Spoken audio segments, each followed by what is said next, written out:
how to survive in a horror game that literally starts with the main character having both legs and his left arm ripped off. How can you protect yourself from danger when all you can do is crawl along the floor with your last remaining arm? Let's figure it out. In our world, there are generally two categories of horror games. Of course, there is an enormous number of horror games of all kinds, but most of them are either trashy walking simulators with a flashlight or yet another soulless asset flip. But sometimes once in a millennium true games appear, bringing us genuinely unique gameplay. For example, there is a horror game called Hobby, where you have to exorcise demons by reading verses from the keyring into your microphone. Usually, I divide all horror games into two categories. The first category I call helpless horrors, games that artificially limit the player's ability to defend themselves by simply not giving them a weapon and forcing them to hide like a coward in dark corners. On the one hand, this expands the emotional range for the player, because the inability to defend yourself intensifies your sense of vulnerability and therefore your fear, which means the horror game starts fulfilling its main purpose, to scare the player. Let's skip over the fact that this concept often makes the player feel like an idiot who can't even pick up a brick off the ground to use as an improved weapon. But there is a second category of horror games. Moreover, unlike the first, this one has an established name: survival horror. So, what is the survival horror? The concept is generally the same. The player skulls around, trying not to die, while some unknown otherworldly is hunting them. But there is one important distinction. In survival horror, the player is given a weapon. However, it's crucial not to overdo it with a weapon, otherwise your horror game turns into doom. The player starts wrecking everything in the path, and they are no longer scared. That's why the player ability to defend themselves must be strictly limited. The fundamental principles of survival horror were laid down by the legendary Resident Evil back in 1996. Yes, you have a weapon, but your character aims slowly. The cramped environments make precise shooting awkward, and most importantly, you never have enough ammo. The player is armed, but they never stop being vulnerable. The game I want to tell you about today was a real revelation for me, because Endoparasitic takes vulnerability to the absolute extreme. Like I said, the game literally starts with a scene where the protagonist has both legs and one arm torn off. That's 75% of all his limbs bleeding out. We crawl. Wait, no, hold on. The game actually starts a bit differently. It begins with a slideshow cutscenes that explains the game takes place at a secret space research facility located either on a giant asteroid or a moon, somewhere in the vast, remote corners of space, and only after the do we see the scene where we are turned into Nick Vujicic. Well, not entirely. Thankfully, we still have one arm left, which allows us to move around. Bleeding out, we crawl to a medkit to patch up our stumps and avoid dying from blood loss. The movement system is surprisingly engaging, dare I say, enjoyable. Using the mouse and left click, we grab the floor with our palm, pull ourselves forward, and so we crawl. You better master this form of movement quickly, because you'll be repeating it infinite number of times throughout the game. As you crawl through the facility, you find scientist notes which help pieces together what's going on. First, we learn that the main character isn't just some random guy or test subject. He's a leading parasitologist named Sint. Second, we discovered that the facility was researching a mysterious parasite capable of infecting living organisms and taking control over them.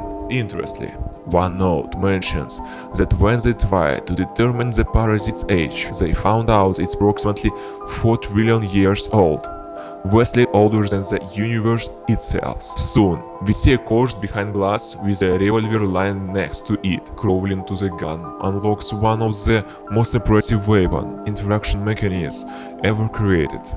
You see, the game has quite a few weapons. Well, to be exact, so not that many.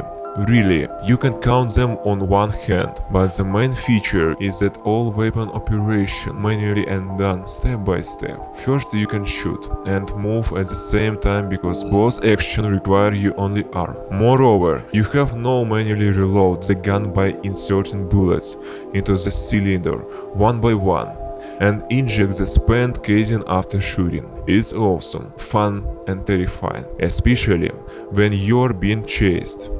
In these moments, the player needs serious concentration and coordination to avoid messing up the controls, and Endoparasitic has a lot in common with hentai games.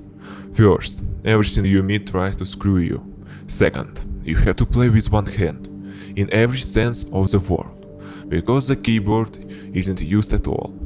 Movement, shooting, reload, interacting with items, opening, closing inventory, everything is done entirely with the mouse and scrolling wheel. Coincidence or a deliberate design chosen by the developer to make us share the protagonist's fate? I don't know for sure, but I suspect it's intentional. I really like the way inventory management is organized. You have slots for ammunition, and they are universal. You can load any type of ammo, limited only by how much you can carry and at what ratio. Ammo is quite scarce across levels, motivating you to explore every nook and cranny in search of loot so you can keep shooting enemies. Aside from ammo, you'll find various character upgrades, like inventory expansion, very useful, but not as useful as the temporary vaccine. You see, dear viewer, the protagonist is infected, ironically, the same thing he used to study before losing most of his limbs. And there is no cure for this parasite. All anyone infected can hope for is temporary symptom relief. The parasite can be removed from the body.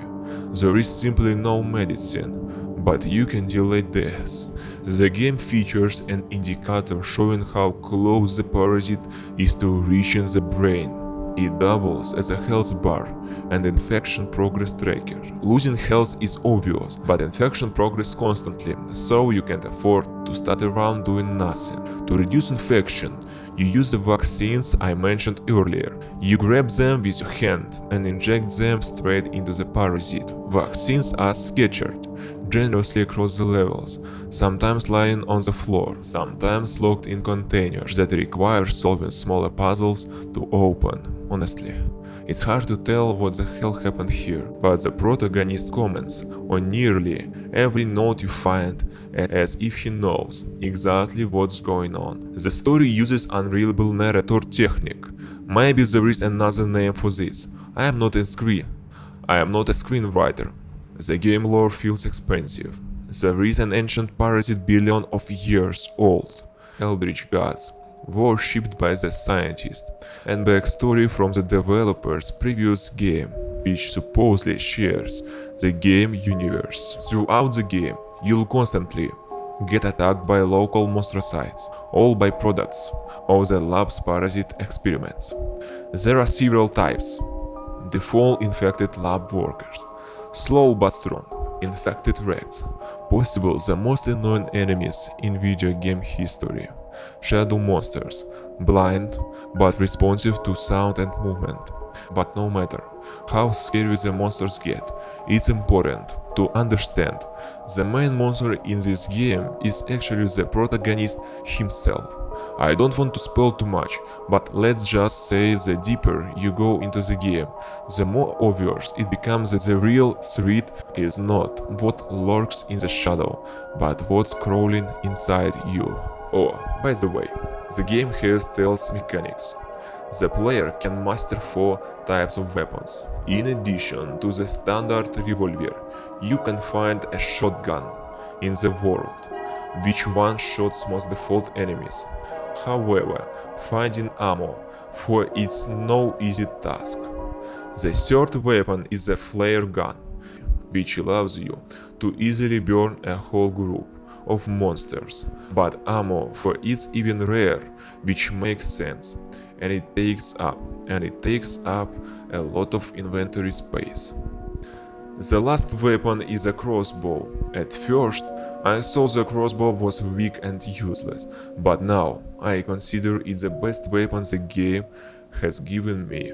First, the balls are reusable. After firing, you can pick them up and use them again. Second, the crossbow is indispensable because there is even an enemy that reacts to sound, so you can get far without the crossbow. And on top of everything else, the crossbow has the most entertaining reload mechanic. To cock it into a combat ready state, you have to spin the lever like crazy to tighten the strings. After through researching the developer's vlog, which you can find on YouTube, I found a few interesting things I want to share. For example, about the sound. Throughout the entire game, we constantly hear background technical hum, the buzz of fluorescent lights, laboratory equipment, and so on. Well, congratulations. The whole time you've been listening to the hum of the humidifier recorded with a microphone. And that's not all. According to the developer, the game was created in just 2 days. Well, that's a bit of an exaggeration, of course. In 2 days, only the movement and combat mechanics were made, but still it's impressive. The developer vlogs are really interesting. You can find them on YouTube, especially if you're into the game development. While playing, I kept thinking how cool it would be to implement these mechanics in first person and VR. And guess what? The VR version actually exists. One of the fun features is manually inserting bullets into the revolver's drum with your own hands. Let me tell you what I think is innovation about this game. Aside from the fact I'm just happy the genre is still alive and evolving, because the last game in the genre was Signalis, which I highly recommended. By the way, I even wrote about it. Most survival horror games intentionally place the player in a very vulnerable position. They give you weak weapons with scarce ammo and throw lots of enemies at you, enemies that are deadly and incredible thought.